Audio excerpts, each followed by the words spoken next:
Welcome back to another episode of The Hit. My name is James Layton, CEO and founder of Anderson James. This is the podcast where every single week I bring you a leader from our sector to discuss some of the biggest challenges in UK housing today. Today I was delighted to be joined by Leann Hearne, Chief Executive Officer at Livv Housing Group. We talk at length around their 3-year corporate plan, where they've relaunched their brand in 2020. We look at some of the key achievements in that key 3 years for them as a business. We look at the partnership with NatWest to build 1,700 new homes. We also look ahead towards the net zero carbon push and how they're ahead of their target. And we also look about the big focus that they've had on people and data and a massive focus in their local community to push social value. I hope you enjoy the episode, and if you do, I'd ask that you like and subscribe. Leann, welcome to the podcast. Thank you, James, and thanks for having me. No worries. I've been excited for this one. As custom, if we could just start off with you just giving us a bit of an introduction to yourself for the listeners, that'd be great. Okay.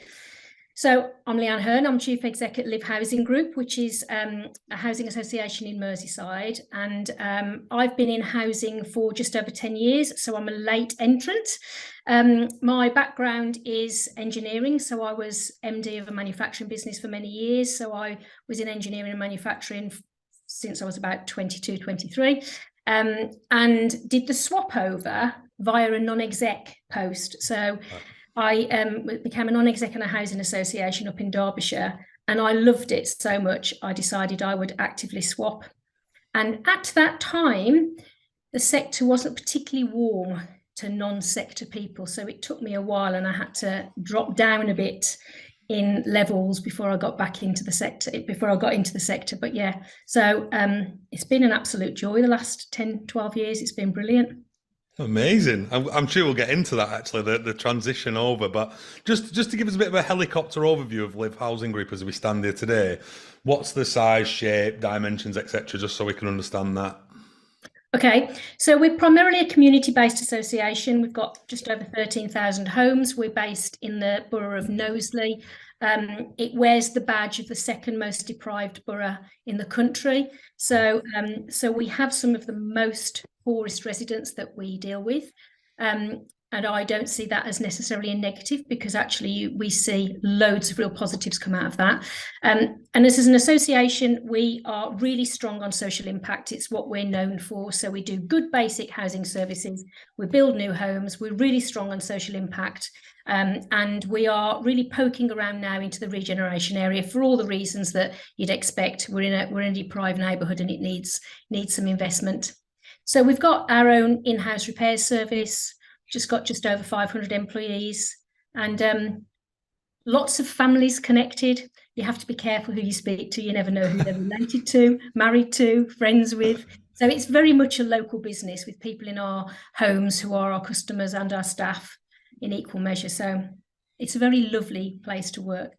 Oh, I love that. And you mentioned it, but how was the transition? So, I'm trying to champion this as much as possible now, as much as we can, mainly from a diversity angle, if I'm being honest, because I want to bring more diverse thoughts and ideas into the sector, as well as backgrounds. But what was your lived experience of kind of moving from a private sector organisation into a housing association? What was some of the things you had to quickly get grips of? Well, the first thing is a massive salary drop. Yeah, I'm sure. So that was an active choice. And I knew that. I think the thing that I really struggled with to start with was pace. Everything took so long. Yeah. Nothing is decided quickly. We then have, as a sector, we do the governance arrangements that we have, which are regulatory, we know in some cases, but sometimes we slow it down for ourselves. So coming from a private sector business where the focus was on surplus, on profit, the focus was on innovation and getting things decided quickly, and the pace was really, really quickly. I automatically clicked my fingers there because I know how fast it was. And the other thing was, whilst the sector is very process-driven in governance terms, it's not very far ahead on process and technology. So I came into a sector that was probably 20 years behind the sector I left in technology and forward thinking about the way it managed its people. So it was quite behind. I think it's caught up a lot in the time that I've been here, in the sector, that is. But it's quite hard to come into that when people just take ages, and we spend a lot on consultants. Yeah, it's so true. Yeah, I mean, CEO of Livv from 2018, is that right? I think. Yeah, November October, 2018. yeah. So quite a lot. I mean, loads has happened at Livv since that, and I know from being in the sector. But you've obviously gone through a restructure, rebrand to Livv Housing. What was the thinking purpose behind that, and I suppose what's been some of the key milestones and benefits to doing that? So the first really obvious thing is that we needed to make our business more simple. It needed a simple business model. It needed simple governance arrangements. We needed to put housing at the core of the business. I had a phrase when I arrived about putting core business at the core of the business, and it's kind of stuck because we were faffing around the edges, doing all sorts of other stuff and not focusing on the knitting. So I just went and made sure we kept it really simple. The other real bit was that we wanted to really unlock the potential in the business, because we have some really clever, strong people, some people who understand the customers, some people who've got real heart and soul in the community in which they live and work, and we really weren't capitalising on that. My chairman had a phrase when I first arrived about how we needed to give people the pride back, because that was really gone. You could see that. So one of my big drivers that sat behind it was about the culture, getting a culture of a business that really became proud of what we did and proud of who we were and where we operated, and made it simpler. So those were the real drivers. Benefits along the way, wow, loads. It's almost until I see the list that I can't realise how much we've done in a very short space of time. But the governance arrangements, going from at one point, I think it was 56, 57 board members across 5 or 6 boards and a load of committees. So having a really simple governance structure with just 12 board members and 2 or 3 committees was just like life-changing. I can't tell you. I spent more time writing or reading papers for committees and boards across group. So simplifying it into one was really good. And the other thing was that really simple structure meant that you had a simple lens through the business. So people in our business knew what we were trying to do. Simple messages, simple targets, translated to the whole business. So this is going to sound really mad, James, because one of the things I'm most proud of is a corporate plan on a page. And you go, why would that be so important? It's important because when I got to a year in the business and I was going out with guys on the road in vans looking at some of our properties, they were quoting back to me what our targets were in the corporate plan. When you've done that and they know what they're all on the journey with you for, then you know you've got somewhere. So that was a super moment. And then outcomes. The biggest one for me is the 181 million quid that we have stuck into social impact in the community. I mean, that's 4 times, 3.5 times our turnover. And what you see in the sector is quite often a social impact figure that's the same level as their surplus or profit if you're a not-for-profit organisation, not a not-for-profit. Yeah. But for us, it's more than our turnover. So we're good at that stuff. We are really good at that stuff. And what it means is that we've supported people in communities to set up their own businesses, mentor them to keep them going, support them to put food on the table, help them with their mental health, help them with their kids' education, help people get educated and get jobs. There's an underlying level of 3 and 4 generations of unemployment in Knowsley. And, one of the proudest moments for us was last summer when some of those people who were 4th generation got their first job as a result of the work that we've done with them. And, and people in housing do this every day. I'm not doing anything here that others don't do. But when you help somebody get a suit and do their CV and get a taxi ride to an interview and then they get a job and then you get the feedback afterwards, that's what makes you do worth doing 70 hours a week for in your first few months, Oh, amazing. So much to unpack there. I mean, the first thing is, do we make it too complicated, housing, do you think sometimes? Do we overcomplicate? You mentioned 50 odd board members, loads of committees. Do you sometimes think that we slow ourselves down on purpose because it feels complex, that as a structure, to be able to make change and really make a difference in the community? Does that some stuff? Yeah, I think we do. I mean, I know we're regulated, so there are some limitations, but there are other sectors, and the finance sector is highly regulated. So we can sometimes hide or use regulation as a crutch. You know, and when I was told when I first wanted to go into housing, it's really complex. You're not from housing, you know, you won't understand it. Literally, I was told. We build a house, we put somebody in it, we collect the rent, we repair it, and we build a new one. And that's kind of the main effort of what we do. And there are lots of other things around it, but we do absolutely confine ourselves and restrict ourselves. Back to that point I made earlier, where sometimes we focus more on the process than we do about the outcome. We focus more on getting a target than we do on the impact of that target. And you know, we're a lucky sector. We've got a guaranteed income stream. There's no other business that has a guaranteed income stream. You can predict your finances year in, year out if you've got relatively straightforward fixed and variable costs and you understand where they were. So, you know, we've got lots of great things going for us. We don't invest in technology and IT. You know, as a sector, we're hampered by that. I think we're hampered by the manufacturers of them not talking to one another, so they all have components. You know, I ran a manufacturing business that made 6,000 components in 4 different metals in 11 different languages. And it was really straightforward. And we had one simple system that managed those products from raw material coming in from Germany to a product going out into Guernsey. And through all of the elements that it went, including the invoicing in the different languages, all along the way, one IT system. Wow. So, you know, that's when I say, we're complex. And when we all bought Teams and Zoom, like I'm talking to you now, I did that in 2001 in an international business where we did it with translators. So, you know, we are really behind the curve, but yeah, we overcomplicate it. I think we could simplify it. Yeah, and I'm really interested because you talked culture then when you talked about your corporate plan, and I sometimes think corporate plans can sometimes never get down to the people that matter in the organization, that generally drive the change in the community. How did you make sure that corporate plan was simple enough for it to be cascaded down to all of the team in Livv, but also so that it was easy for people to remember, so that they always knew where they were? You mentioned there that the trades knew exactly what they were trying to aim at. How did you make it so simple, and how did you make sure that people really bought into the plan? So when we did the plan, and that came at the same time as the branding. Okay. So we did the brand, we did our new values, we had a mission, we had a statement. And most of the time that I've ever seen that happen before, it's not everybody, but that's my experience, is that's done in a boardroom or in an exec room. And occasionally, just occasionally, it might have a few managers in that room. Mm-hmm. I didn't do any of that.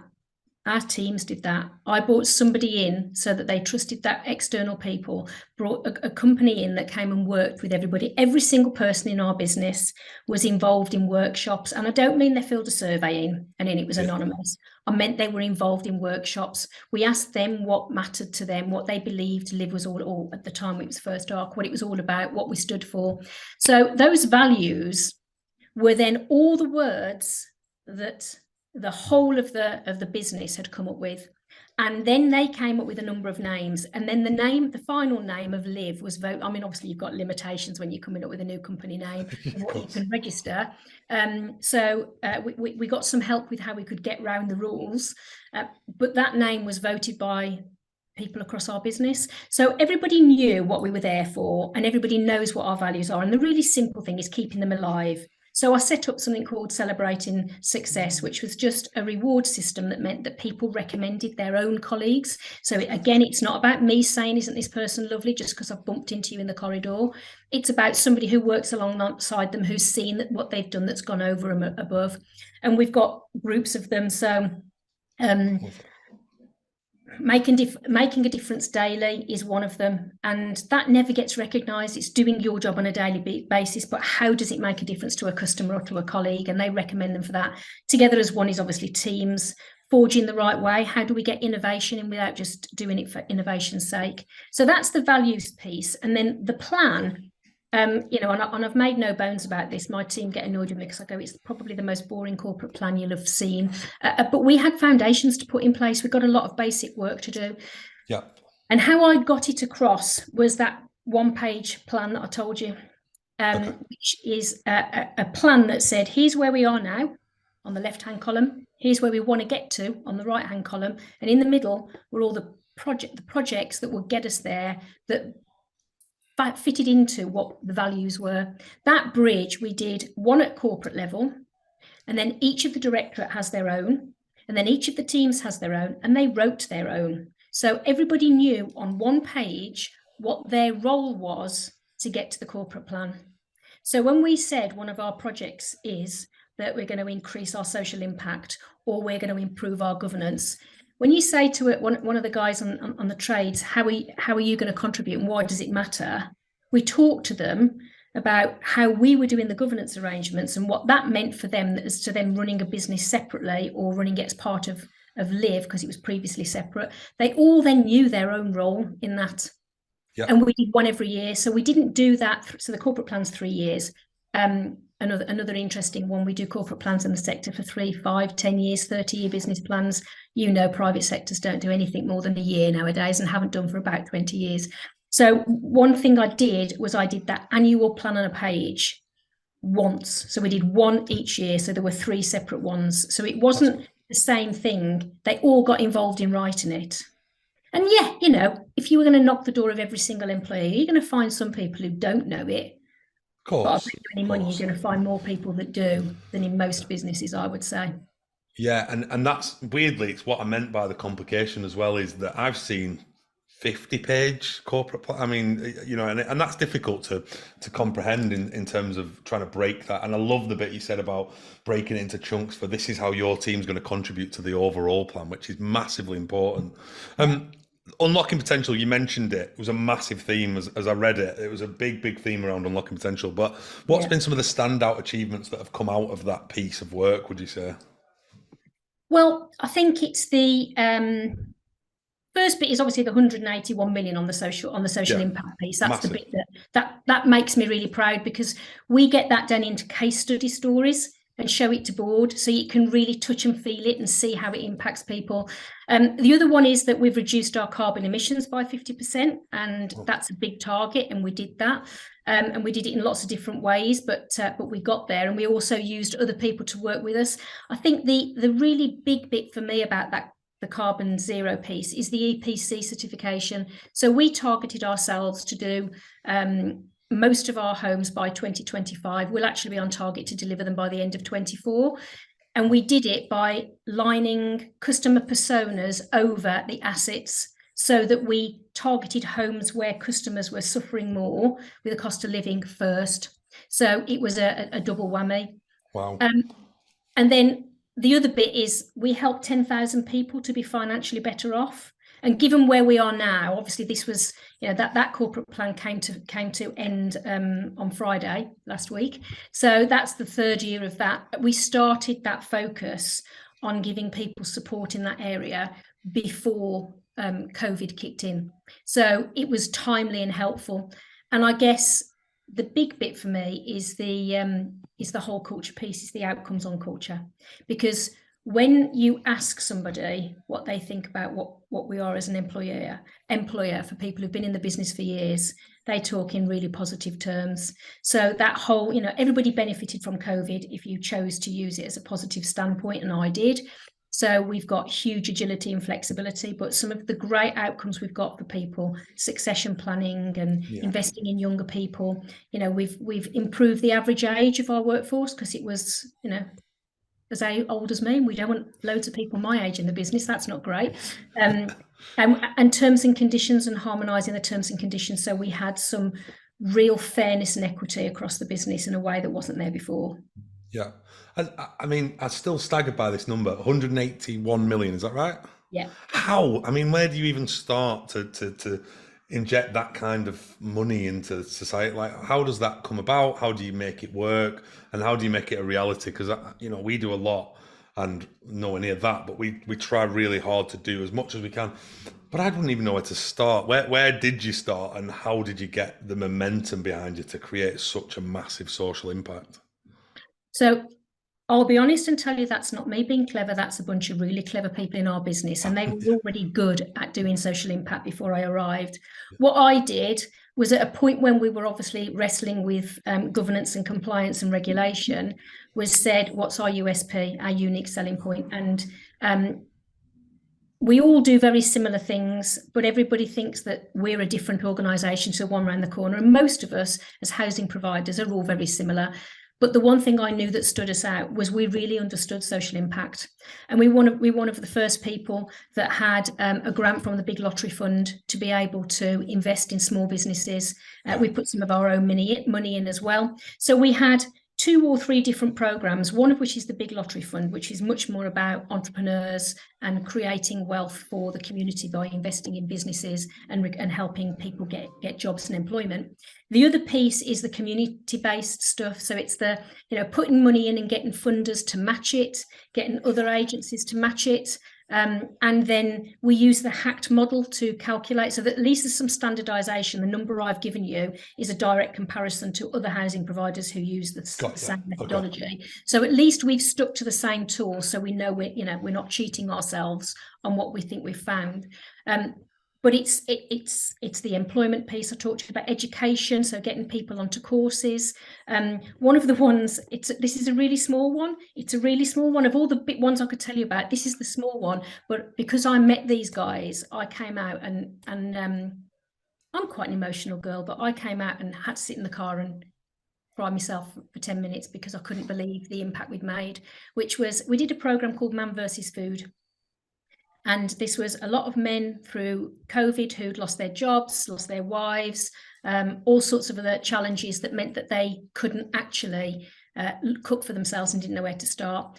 And this is a euphemism for other things. It's when we met these guys weren't just wanting to learn to cook. These were guys who got addictions. These were guys who were in debt. They got social isolation. They got nobody to speak to. They didn't know how to communicate with people. And there was a big group of different people that joined in. The one that really hit me is I went along one day when they were in their course, and one of the guys told me how he tried to take his own life twice. He started to cry while he was cooking me this chili. And told me how he'd been an alcoholic and he couldn't afford to live and he didn't really want to live. And now he really wanted to. So he was talking to me about how he developed that. And one of the other guys has got so much from it that he has set up a soup kitchen in a modern day version to support people who are homeless and really struggling financially in his area. So he's not even going to make loads of money out of it, but he's set up himself in business. We've helped him do that. That's so amazing. When you get that circle that goes that circle that goes around where you help somebody who then helps somebody else, it's that 10 times 10 times 10 power of the diamond, or whatever the metrics are. Yeah, it is just huge. And there's just so much need. I mean, one thing I wanted to ask you about is you mentioned about Knowsley being second most deprived area. Is that right? Yeah. How does that intensify your challenge as a chief exec? Because I'm sure you want to do more and more and more and more and more, as much as you physically can, but you can't help all people. How has it intensified your mission as a chief exec of Livv over if you were in one of the more lucrative or one of the more less deprived areas? What's changed for you in terms of the way that you look at things? So if I tackle that in a business terms and then in people terms, in human terms, as I say, as a business, I'm limited by what I can then do. So first of all, our arrears position is always going to be higher than most. So when I arrived, our arrears position was about 4.5%. The average is around 1.5 to 2 in some of the good areas. So what that does is tie up cash, which reduces, you know this stuff, you run a business, when you haven't, cash is king. So the arrears position was difficult. Now that's the business side of it, which also means that if you're not running the business well, and we weren't before I arrived, so our operating margin was really low, down to about 17%. It meant we got fewer reserves and fewer pounds and sterling to be able to invest in the business, invest in the communities. So that's your limiting starting point. And then equally, it also means that the values of the properties are lower, so your borrowing capacity is reduced. And therefore, when you're going to build new homes, I'm not going to go and build a £250,000 3-bed semi and make a load of money on it, because A, they're not valued at that, and B, they can't afford that. So we haven't got an outright sales program to prop up anything in the way that some associations have had, although the times have changed. So that's the business side. On the people side, I've then got loads of people who, if we've got 4.5% of arrears, how many people am I dealing with who are frightened to open the door? How many people have we got who are not switching their heating on? We know that's happening now. We have that issue. We've got people in our communities who are not doing anything, haven't got any real opportunity to do anything, and are just going in a vicious circle. And they haven't really got a lot of choice. You know, social housing customers don't have a great deal of choice. It's not like they can move somewhere else. So it really presents you with a limiting point, which means that you've then got those issues of people not having the confidence to go and get jobs, and it's like a vicious circle. The other piece about the community is that we've got the lowest health statistics as well. So the average life expectancy in Knowsley is 10 years less than the national average. The number of people with health conditions, cancer, heart, diabetes, is 3 times higher than other parts of the country. So not only is life tough, it's not very long and it's not very healthy either. And therefore, that means that we've got to support our customers more. Now, there's a limit to what you can do. So I'm genuinely really proud of something that we do in Knowsley, which is a Better Together partnership. And that's not my idea, that's the local authority's idea. And normally when you try and get partners together, they don't really deliver a great deal. And I still, I share with the council my frustrations that it doesn't go fast enough. Of course. But that's a partnership with the local authority, the police force, the health people, the education sector, the fire service, and us as the main housing provider. And collectively, some of the stuff that we did in COVID was just incredible. We were able to mobilise laptops to those people who had got to educate their children at home and had got no food, let alone any laptops to be able to do it. We were able to mobilise all of those resources and get them there within the first 14 days of them having to be educated at home. That's the power of a community that gets behind it. So there's some real negatives in that statistic. But boy, oh boy, it's like anything. When things go wrong, what do? In my opinion, you look for the opportunity. Of course. That it's for you.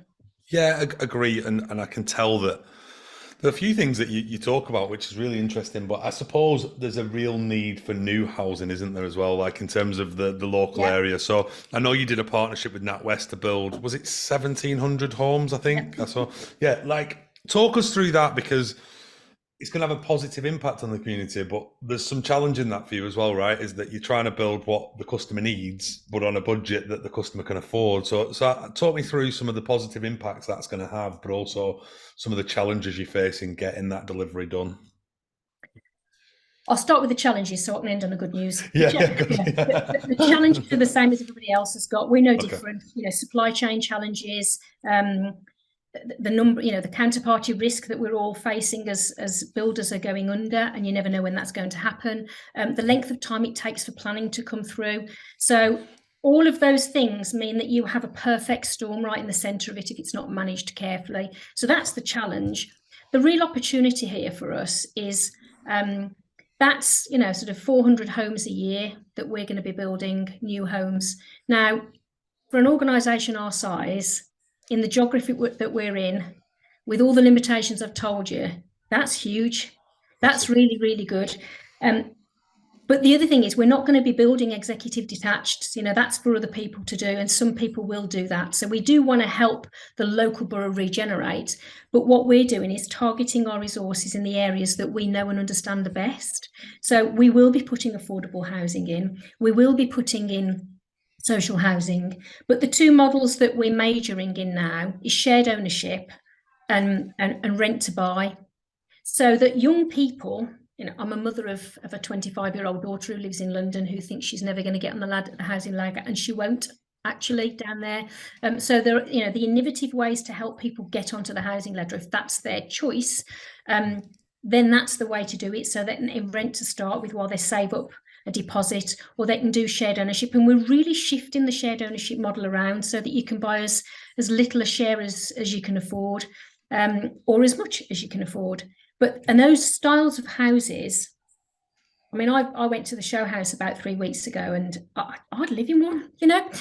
Cool. The space, the good thing about being in the north is you can get more for your money on land. It still costs the same core cost to build a three-bed semi-house, but the land is cheaper, therefore you can do more with the space. So, you know, there are some fantastic space designs in those houses that we've got. And the other thing, of course, is we're also looking at building some properties for older people. So we've got some of the, you know, the bungalows and the apartments that are near the Watch Factory, which is our extra care retirement village there. So they're able to mix in communities with their families that are just around the corner and have a whole different style of houses. But yeah, there's lots to do.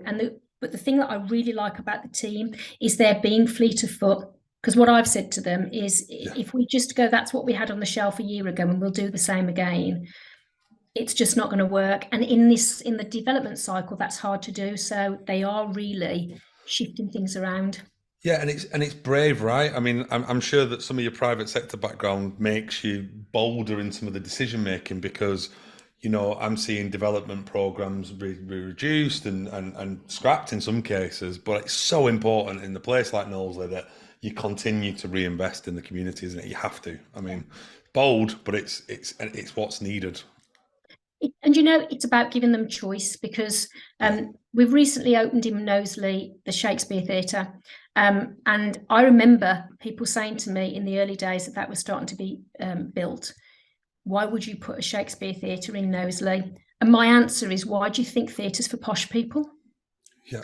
You know, why do we think culture is for posh, is arts is for posh, owning homes is for posh people? If we're never going to break those barriers down, we're going to continue to wear that badge, and we're going to be in a poor neighbourhood, and then the people who've got good jobs will go and move somewhere else. People will go to university. I mean, there's no A-level facility in Knowsley, for example. So people do A-levels out of borough. Well, that's great if there's a bus service to the place that you can go and you can afford to do it.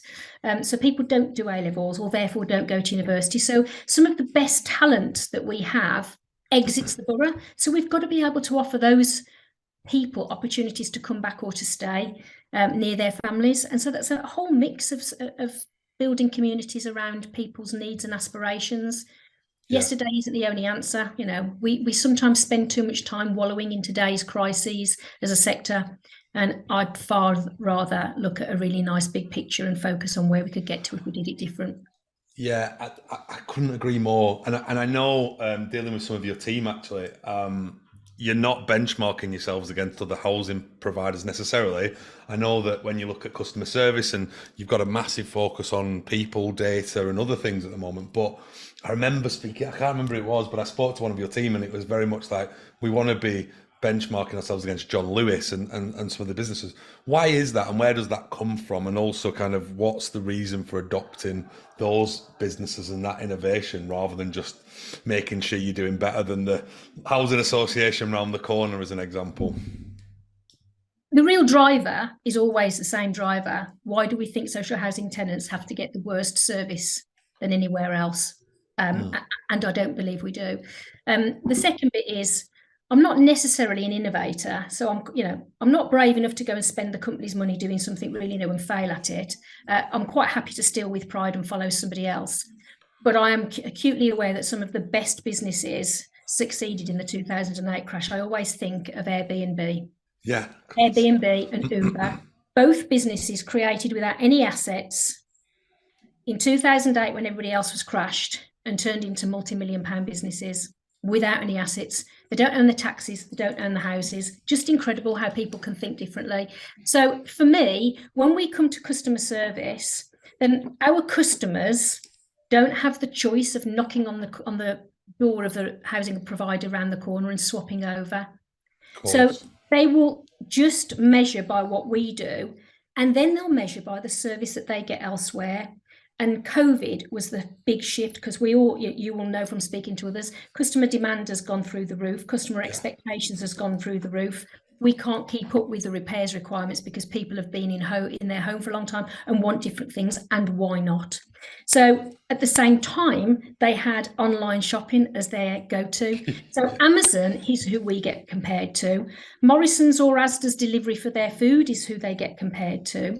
The people that they deal with when they book their insurance or book their holidays, who we get compared to. We don't get compared to the housing association who's top of the tree down in London somewhere. They've never even heard of them and they don't care. So true. For me, it's, are we doing customer service, or are we just being a social housing provider, benchmarking ourselves against everybody else? And I want our customers to get the best service they can get. And we're never going to get it perfect, but aiming for it gets us nearer each time is where I go. And the other bit is I get really cross. You'll get me on a high horse now. I'll get really cross when I hear leaders in housing associations talk about not investing in the building, in their offices, doing everything on the cheap because we shouldn't be spending tenants' money on our offices, our business, our culture. I just don't buy that. Because there is a mechanism that you can calculate that if you invest in your own people, the output you'll get is 3 to 5 times your investment. So why wouldn't you do that? So again, for me, we've invested in our people and in our culture, and we're talking to them about how they can come up with the best ideas and giving them space to grow so we can do something brilliant for customers. And some of the best that do that, the real best that do that, is they use data and people as the two enablers to get the best thing for their customers. And then Pets at Home is another one I love. They're going to kill me for this. I'm truly sorry. Please forgive me. But it's the dullest brand. It's a really dull brand when you look at it. But when you go into their business model, they will not recruit anybody that doesn't like pets, doesn't like animals. They just won't, because they recruit for their business purpose. Yeah. They invest hugely on data and they use that data effectively. They have been the Employer of the Year award winners for years on the trot. They keep winning that at every HR event going.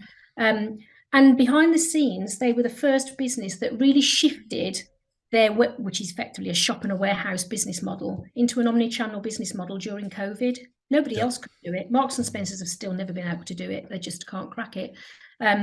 So there's some really great stuff out there, that you can learn from. And the Southwest Airlines, I've mentioned that to you before. Southwest Airlines is one that everybody knows. Airline companies think about the customers and the profits.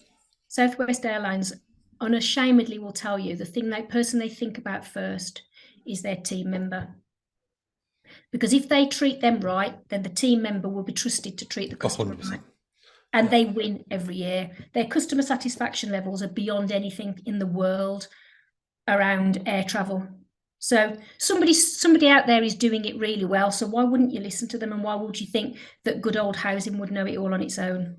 Yeah, I could not agree more about the office thing. I still don't get this point. I mean, we had Nick Atkin from Yorkshire on the podcast, and like they've invested loads in the office, but they're trying to change the way that the world should work. And I think like you've got to applaud that bravery. But also, like, I'm sure if you ask Nick, his customer satisfaction's gone up as a result of his people in the organisation having a better experience of Yorkshire housing. And like, why would we not invest in that? That's the first thing you should invest in. But I think that's one thing that COVID has helped us with, is it's allowed us to be more flexible. It's allowed us to create workspaces that are more innovative and more sharing and collaborative. And actually the results speak for themselves from what I've seen anyway, data-wise. We put something in where we closed 2 buildings and had everybody work from one office. We went from a 5-day a week in the office to, my rule was you've got to be in the office 1 day a week minimum. You could do whatever you like, but you had to be in 1 day a week, because it wasn't about whether you could do your work at home or not. It was about us having you as a contribution to our culture. And I had people going, but I can work better at home, i.e. they didn't want to come in the 1 day a week. You can't get in our car park any day you go in now. Right. We invested a load of money in rebuilding the head office. We've put coffee machines in and flexible areas and well-being areas, and we get yoga teachers to come in and work with people because bear in mind, we all think our customers are suffering. Your staff are as well. We've got staff who've got financial challenges, and it isn't always the poorest either, so we make too many assumptions about what it is. So we give all of that out, and I'm not joking. I went in 2 weeks ago for 2 days and had to park down the road because you couldn't get on the car park. So this was nobody's going to come into the building. No, people are there 3, 4, 5 days a week because of the collaboration and the fact that they feel valued because we've invested in them. And the only one who's winning for that is us and the customer. Agree. Totally agree. I mean, we've talked about this, but I did want to mention it. You seem ahead of the curve slightly on net zero carbon already. Why is that? Did you start quicker? Were you just clearer on what you wanted to achieve? Like, how did you get to the position you are, where I think you mentioned 2024, you're going to be pretty much where you need to be? Yeah. Talk us through that a little bit, because that's interesting. But we did the same things that lots of other people have done. We've looked at how to electrify our fleet, how to, use solar panels and all that basic stuff. Mm-hmm. I think that the trigger for us was the raison d'etre. Were we doing it because there was a target set by government? Were we doing it because the sector was driving it and the regulator was going to ask questions about it? Or were we doing it because it was the right thing to do? And the latter, back to that point I made earlier about us being a purpose-driven business, our purpose is important to us. And if we start from that point, then we know where we're going. And so we sat there and thought, as a business where we want to unlock potential and help our communities flourish, what does this do for us? So we thought about how it brings jobs to the area, how we could invest in the area. We talked about how it would be easier for customers, but our biggest driver, obviously, as we were coming through COVID at the time, was we knew, because we're in a poor borough, we knew that people were really going to struggle with the cost of living crisis. Yeah. So our driver was, how can we do this efficiently? And how can we do it so customers benefit? So we don't do the traditional asset manager's view of the world, which is we're going to put boilers in that street. So we'll do all 47 houses in that street at the beginning of May. My target was, do they all need them? Or have we got people in those homes that need them more? So as a housing sector, we're a sector that's about people, but actually we're driven by assets. And it should be the other way around. And we're an asset-driven business that should be thinking about the people in equal measure. So we did a customer persona assessment, which is all of our data about our customers. And then we identified those customers who were most at risk, and we did those first. So what started off looking like a target that was going to be a bit haphazard and probably not the most cost effective actually turned out to be the most cost effective because we just got on with it. The driver to do it, because it was the outcome for a customer, meant we got it done really quickly. And then we were also prepared to look at other areas and ways in which we could do things differently. So we've got 3 different homes going on at the minute that we've built in different ways where we're assessing what it will do for the environment. But we also then worked with John Moores University about how we could investigate different options, and we put our money where our mouth is and worked with a company called Flutter Shutters, who've made these shutters that go inside houses. So those homes where you have still got a challenge, there's a shutter in there that will help keep it warmer. And then the real fundamental, actually, she says, I always forget this, and Tony, my expert in this area, will shoot me if I do forget it, is the sector worked out that it was going to cost £25,000 per property to make them meet the targets. Well, it is if you do it in a raw cost. But we were really specific about the way in which we costed it. So we didn't just do that sweeping statement, 1 times 10. We looked at our complete asset. We did a full stock condition survey in the year that I joined. And we've done that every year. So everything is really up to date. There's nothing that's got a stock condition survey that's older than 2 years. When we went through the costs, we took each one out and said, okay, so it's currently costed for double glazing in 2024. The difference between double glazing and triple glazing is this. We haven't got a cost out for triple glazing. The difference between doing that around boilers is this to that. It's just the difference between what we've already costed in, because we all do 30-year business plans. So it's already costed in over the duration of the business plan of what we're investing in the assets. The crux of it, James, is that we've got it down to 10k per property. Right. Wow. For the life of the plan, because we've done that real hard work on working out how to cost it. and that made it more palatable, and so we cracked on and started. Amazing. I mean, literally miles ahead, but I presume you're going to go one step further in the future as well with it. So what we've done is we've got a group of young people in our business, because I regularly say, you know, I'm of a certain age. I'm not the person that's going to be around in a 50 to 100 years time, and you guys are, but I'm going to be responsible for what happens. So we've worked with those young people in our business to say, talk to us about what's important to you, and where are we going wrong. So we've used those groups of people to help us shape what we would need to do next. Hence some of the trials that we're doing on some of the properties to see what the data tells us. Because apart from anything else, we know that everybody's waiting for grant funding. That's going to reduce. We don't know what the political environment's going to do. Things will probably shift. But as long as we keep our driver as saying, if this is going to improve it for our customers and for the people who work for us and with us, and we're doing our bit for the environment, because it is important to a lot of people in our business. One of my exec directors is, well, you know, Amanda.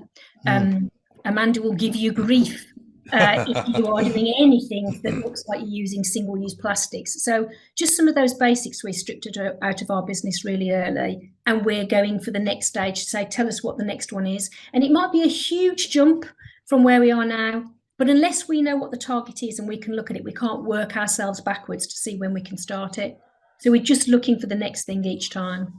Yeah, it's so interesting. And I think you mentioned young people there, and one thing I wanted to just focus on, and mainly because I do this podcast to try and inspire the next generation, as well as like trying to understand some of the key challenges in the sector. But how do we get that next generation into the sector? How do we get more of the young people to come into the sector? Because we're more sexy than we used to be, I would say. I've been in the sector 15 years. I think with the green agenda, I think we did a poll on younger people and what they wanted from their careers, and money wasn't as high as it used to be in the thing. Planet was one.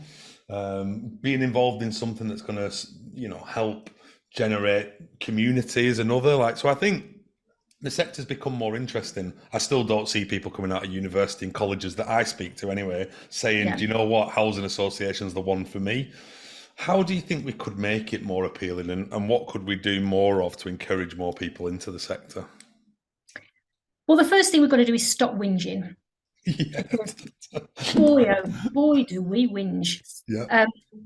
And it's alien to me from the background, because if you're not positive and you're not working out where to go next, then you're just fired. So that's, you know, that's the hard line of working in my previous world.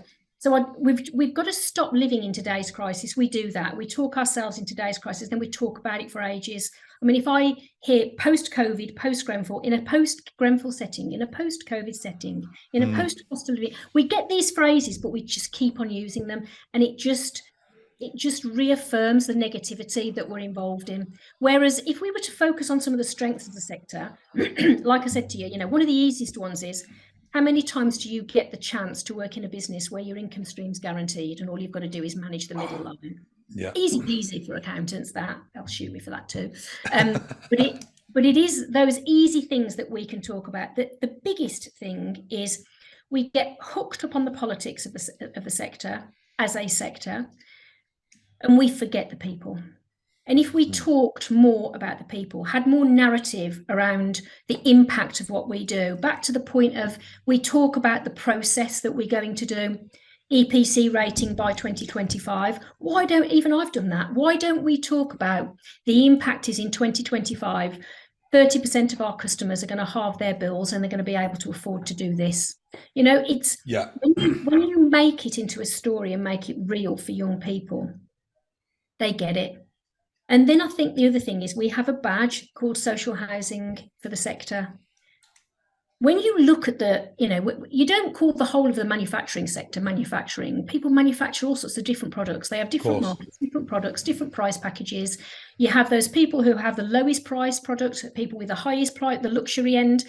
And all of that is never ever categorized as one sector. We do the same for social housing.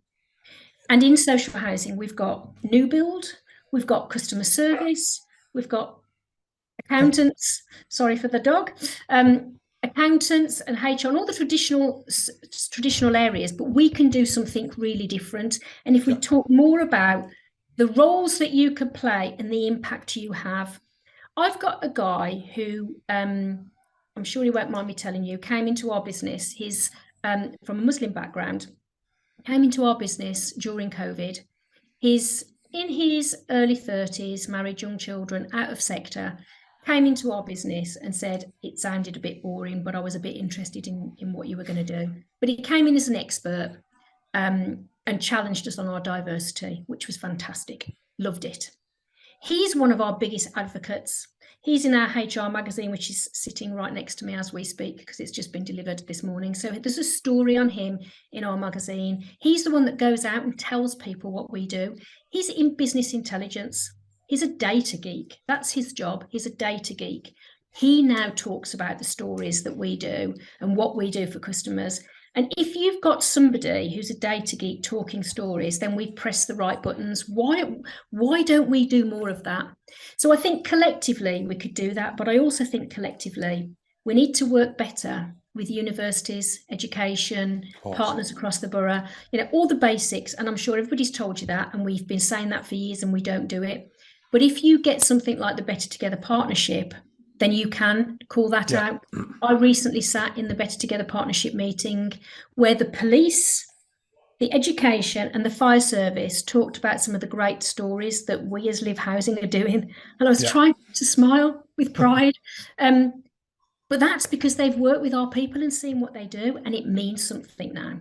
There's too many words in all of that, James, because I could rattle on for this for ages. Oh, I know, but you're so right in what you say is that we have been talking about the solution for years, but we're still not doing anything about the solution. So we need to do more. And I think there's people in our communities that are talented as well. And we need to do something around bringing those talents out as well. And there's all sorts of stuff. And as we come to a close, the last thing I just wanted to get, like, what, and you've got really good opinions on this, so I'm excited to see what you say, but what would you want to see for the sector? Like, blue sky thinking, and what do you want to see for Livv Housing in the next chapter? I understand that you've had your challenges and you've come through that adversity, but what do you want to see for the sector as a whole, but also for Livv Housing in the next chapter? For the sector as a whole, I'm going to do big wish. You said I could do blue sky. Yeah, of course, big wish. Yeah, blue sky. Let's go. I want us as a sector to step away from the political environment and stop thinking in 4-year cycles and 1-year cycles.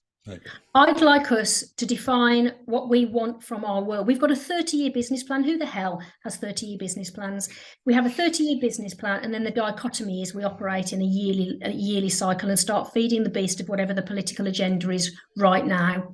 I would like us as a sector to start talking in much bigger picture, like some of our European colleagues have done, where they start focusing on what we can do for the universe, for the consumers, for the customers, for the next generation, and start talking about those things in terms of 20 and 30 and 40 years. Back to that, get a really big picture and a really great, exciting destination and drive more towards it rather than get swallowed up in the right now. So that would be my massive, if we could wave the magic wand, that's what I'd really like to see. For Livv, and the other thing I'd just do is I'd just go, can we just get our heads up, not down, and start smiling with pride? Because I know with a butt end of a load of jokes and some grief from politicians, and it doesn't matter what colour you vote, for me it's about what we do. We should put our heads up and go, let me show you what we do. And I'm really proud of the hours I work and the outcome that I get and what my business does. So we should push back harder. For Livv, where we go, I think we've got a really ambitious future. So we've had 3 and a bit years of consolidation, of really building in foundations, of getting the basics right, of knowing where we want to go, defining our purpose, being really clear about what it is we want to achieve in a great big picture. Where we go next is a bit more of ambition. So I'd like us to grow more. I'd like us to do more. I'd like us to find different things that we can do that has the same outcome. Maybe not just for Knowsley, maybe in a broader geography. And I would also like to see us as a business recruiting more of those people that are out of sector and half my age. We've already succeeded in doing some of it, but I need to listen to them more. And I say this a lot. As a sector, we tend to, when we do this as a business, and I've seen it elsewhere, we design services for today with the customers of today in mind. We go and talk to older people in an extra care scheme about what they want on the menu or what colour wallpaper we're going to have. That is no use. We need to design our models today for the customer in 10 years' time, because we invest in millions in assets that have got a 30 to 40-year lifespan. So I'd like us to see much more of that and evolve in the future so we can design things for the next generation and make them more long-term. Yeah. And I think we're going to do that at Livv.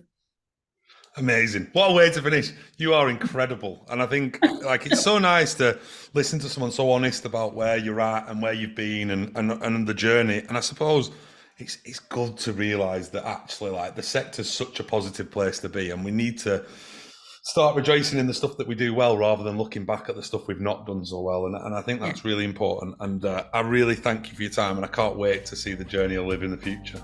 Thank you. Thank you very much. Thank you for listening to another episode of The Hip. If you'd like to hear more from us, please be sure to follow us on your favourite podcast platform.